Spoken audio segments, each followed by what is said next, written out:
Hey guys, welcome back to Critical Flick. Today I'll be viewing a new show on Quibi called The Stranger. So if you're not familiar with Quibi, it is a new streaming service that is based entirely on mobile devices, which take it or leave it when it comes to that format, but I wanted to check out some of the content they had. They had a free trial, so I figured I would try out all their new scripted content.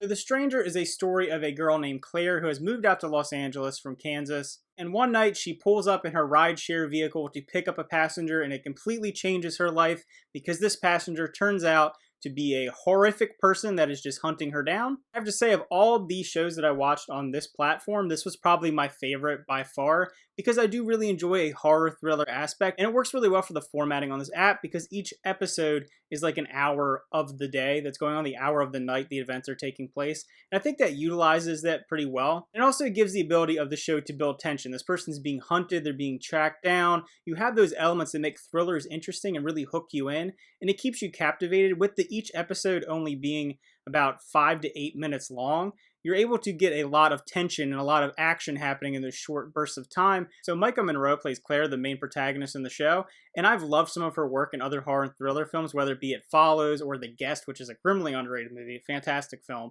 So I loved seeing her into this, and she falls right into that role. She plays this character well, someone who is very paranoid, she's being tracked down, she doesn't understand what's happening, and she almost gives me Elizabeth Moss vibes from The Invisible Man, to a lesser degree, but that same concept of this omnipresent force that's coming after you. Don't understand why it's happening, you don't understand how it's happening, but you're just terrified and you're running from this thing, and people don't understand you, and you feel like you're getting tricked, and everyone's trying to make you feel like you're crazy. She plays that role really well. Now, Dane Dehaan plays the villain in this show. His name is Carl E., and he is kind of your typical scary puppet master type guy. He plays it pretty well. I think Dane Dehaan plays crazy pretty well. That'd be the cure for wellness that I've seen him. I think he's an underrated actor. And in this show, his lines are a little cheesy at times, a little over the top. He calls her like Nancy Pelosi a couple times. It's a little heavy-handed, the script in all these shows on Quibi, it feels like to me. But he's definitely having fun with it. He's playing up the role a lot. He's definitely falling into this character, this really creepy and unsettling person. Now, as far as it goes with the theming of the show, it really has a commentary about social media and about giving yourself up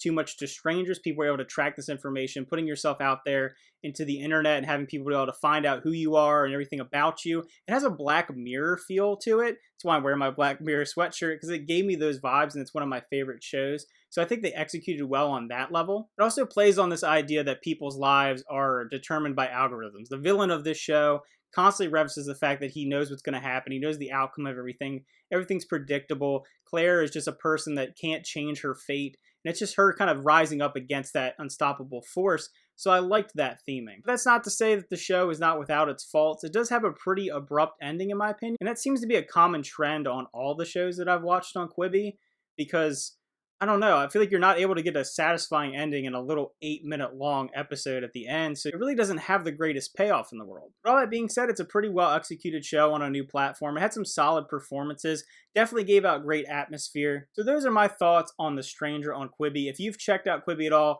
let me know what you thought about it. How does this rank for the other shows on there? Have you checked this one out? Because I think it's probably my favorite, like I said, so I want to know what you guys are thinking about it. If you guys have even been watching Quibi, I'm going to be honest with you, I had no real interest in it, but the fact that movie theaters are closed down, I thought I'd check out some of the newer streaming services that I've never seen before. So again, thanks for watching. Remember to like and subscribe, and see you guys next time.